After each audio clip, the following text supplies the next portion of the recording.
weet, vandag, toe hy daar deurkom op hierdie donkie, en beweeg, toe skree hulle Hosanna. En ek dink, as jy verder aflees, dan sê hy, dat die Fariseërs sê, vir Jesus, meester, bestraf hulle dat hulle maar stil bly.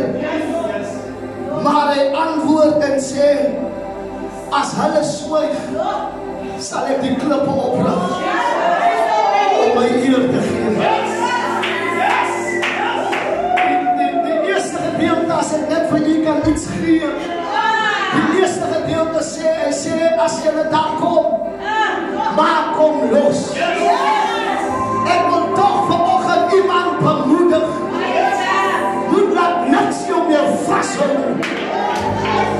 Te lang genoeg, moet ons in bondage wees, en ons moet vastgemaakt voel.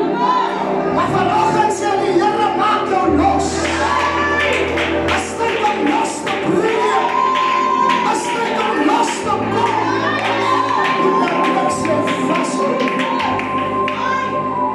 En hy gaan verder, en ek kyk na hierdie mense wat geskree het, Hosanna.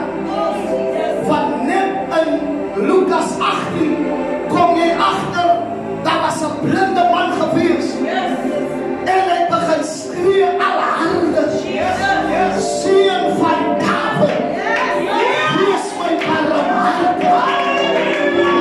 En Jesus gaan staan stil, want hy hoor die geroep. Daar was baie mense gewees, maar vanoggend sê die Here, ek het jou geroep. Ek het geroep. En op grond van jou geroep, sal ek my hand uitsteek. En ek dink aan dat die mense wat geskree het, Hosanna, dit is hulle wat gesond gemaak gewees het.